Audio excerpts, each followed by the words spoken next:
Tuwing buwan ng Hunyo hanggang Setyembre, isa sa mga napapanahong prutas ang avocado. Kaya naman ngayong umaga, sumugod ang Pinoy MD kasama ang veteranang aktres sa Cavite, kung saan hitik at fresh na fresh ang prutas na ito. Magandang umaga sa inyo mga kapuso!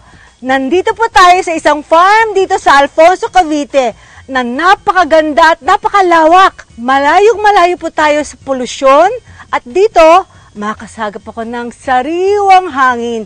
At dito rin, malayo po ako sa kaingayan ng syudad. Alam nyo, mag-harvest tayo ngayon ng avocado. Kaya halina kayo, samahan nyo ako at mag-enjoy tayo.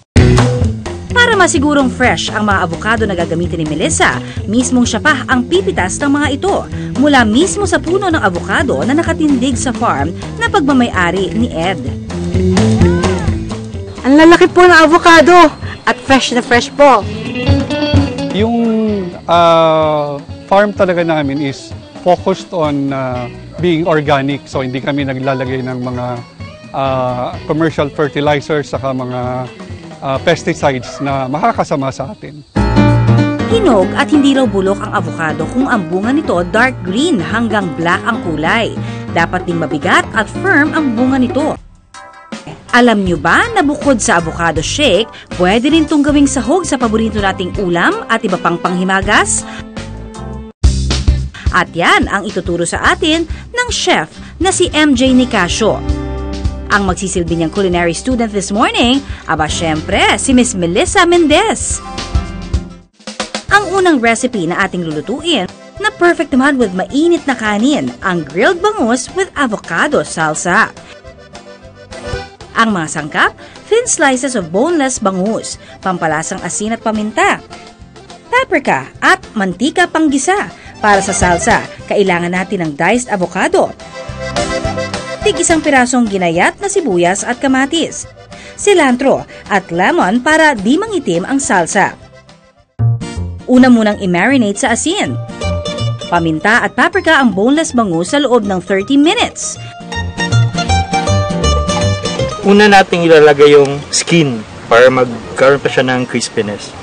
Lutuin sa grilling pan ang thin slices ng bangus. 5 minutes each side. Habang hinihintay po natin na maluto ang ating bangus, sabi po ni Chef, gagawin na po natin yung salsa. Para sa salsa, paghahaluin sa bowl ang avocado, kamatis at sibuyas. Ito yung cilantro. Or also known as coriander. Favorite na favorite ko to. So kalahati lang ito. Kalahati lang. Para hindi masyadong tangy. Matapang. Ang matapang. Pipigaan ng lemon juice para hindi mangitim ang avocado. Kapag luto na ang bangus, itap na ito sa ating salsa. At ready to serve na! 220 pesos naman ang magagastos sa recipe na ito. Good for 4 persons na. At para naman sa ating dessert, chocolate avocado pudding.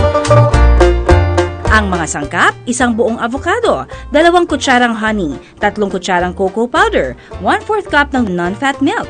Pag naparami yung bili mo ng avocado tapos nag-overripe na, so pwede mong gawin to.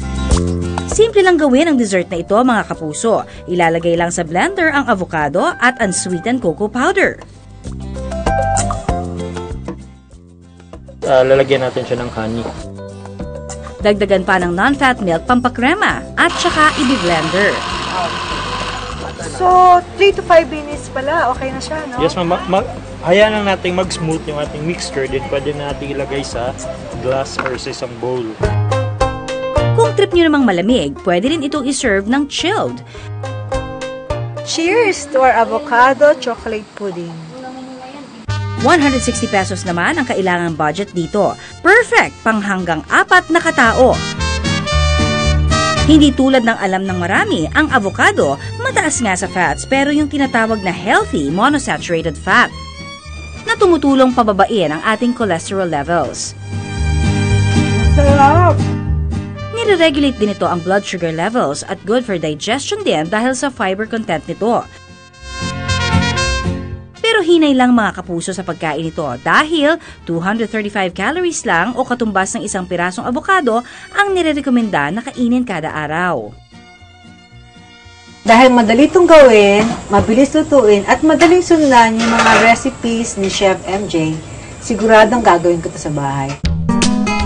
Kaya habang in season pa ang avocado, itry nyo na mga kapuso ang recipe na ito. Nang mapasigaw kayo ng go, go, go, avocado!